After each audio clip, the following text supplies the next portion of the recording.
How do I know that today's workout is going to improve your shoulder conditioning and is going to be one of the hardest drills you've ever done? Very simple. I have a group of students that basically get to be my guinea pigs sometimes.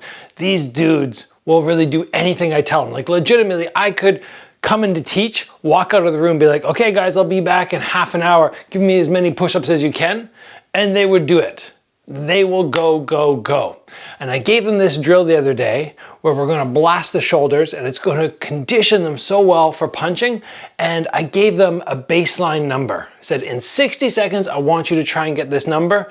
And everybody except one student was flat out on the floor by the end of the drill. Like they were not able to continue. It was so hard. I tried it and was not able to do the number that I asked them to achieve. So I'm gonna try it today for a second time and see if I can make this happen. One of the reasons many people struggle with shoulder conditioning, I think, and the reason I used to, because in my fights I would go in, I would do all my training and I'd still end up with those heavy hands in the middle of the fight where you have that, oh, I want to drop my arms down. Obviously you don't do it because you're trying to protect your face, but the shoulders give out. So throughout the years I went, what am I gonna do to make my shoulders stronger? Do I need to hit the bag longer? Do I need to get on the bag and do like a 10-minute of straight punch drill? Sure, you can do all that, but at the end of the day, I really believe that our sport is about a sprint style conditioning. We wanna do a sprint style conditioning and then we wanna take a break and then maybe go a second time break and then a third time. But today's is just 1 minute. What we are going to do is go from a plank position to a push-up position. And you might be going, well, how does that relate to punching? Why don't I just get on the bag and punch? You can absolutely do that. Blast away for 1 minute. But the problem that I have with people hitting the bag and almost having like who holds the record is some people will step too close. Some people, when they're throwing, they're just doing pitter-patter shots. I like things that are the same for everybody. There's no way for one person to make it easier than the other person. So that's why sometimes I like to put the kids program through these types of drills and do them for myself. So the drill is plank to push up. We go into our plank position. We have to bring our hand back to where our elbow was and we lift ourselves up. Now this is similar to the punch because when we get to here, we're popping out. So it would probably be fairly equivalent. It would be equivalent to your hand being a little lower and snapping out.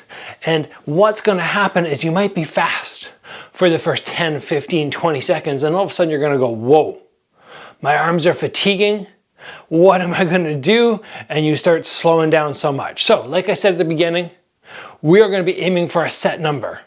We're gonna try and hit 60 in 60 seconds. I'm gonna take this mic off here just so you guys can see me a little bit more clear, or sorry, hear me clearly. We come from here, up, up, down, down is 1. If you go at a cruisy pace, you are not gonna be able to get even close to 60. In 1 second, to keep 1 second, you basically have to be doing this. Up, up, down, down. And that is a tough pace to maintain. As I found out the first time I did it, and when I watched all my students, I went, holy smokes, they are really struggling. What's happening? You get about 10, 15 seconds of that sprint pace, and then you start to slow down. And this will be an easy way for you to gauge how good is your shoulder conditioning, how good is your cardio as your shoulders burn out. And of course, it only takes 1 minute. So you can do this every day for a month. I would say, you know, swing your arms back and forward a couple times, get a little stretch, maybe do a couple push-ups, something like that, jump up, do like 30 seconds of shadow boxing, you're warmed up. Down 60 seconds, see if you can improve and get this number up to 60. So I'm gonna give it a shot.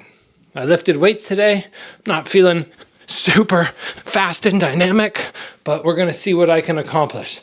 So let's get it going. All right, here we go. We got 1 minute and 15 seconds on the clock, using the first 15 seconds just to get in position. And then once that minute hits, I'm gonna be going fast as I can. Hopefully I don't embarrass myself. There we go, 3, 2, 1. 1.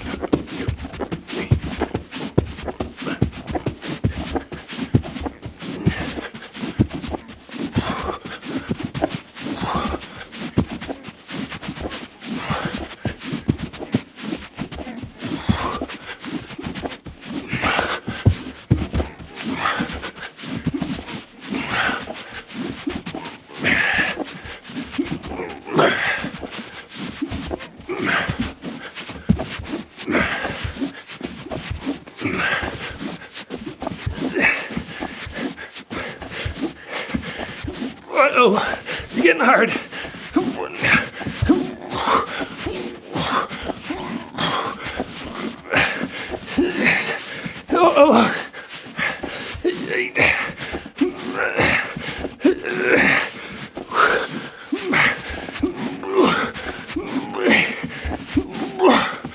No. Oh my gosh. Oh, that's hard. I thought I was cruising along fast enough there. I was ahead of the 1 per second average I was aiming for. And I got to the 40-second point and I went, holy smokes, I'm dying. And I faded out. Got a little bit of rug burn there too. And I was so tired there, I don't even know if I mentioned my number. I got 54, I believe. I think 54 in the 1 minute. But I had one of my students yesterday when we just did it, and he got 61. So I know it's possible. You guys will note that halfway through, I went from leading with my left arm to leading with my right arm. You could switch it up. 10 seconds or 10 on one side, 10 on the other, because every time you go from your plank and you go with the left arm, that's your initial push. If you do that for the whole minute, you're gonna get stronger on this side and you'll have some unbalance. Whew. So this is gonna help your guys' shoulder conditioning for sure, because that's where I feel it. But obviously from the way I'm talking, you can hear my heart rate is up a lot too. 2 for 1. Thanks for joining today, guys. I hope you try this out, add it to your routine. Train hard. I'll see you back here soon for another video.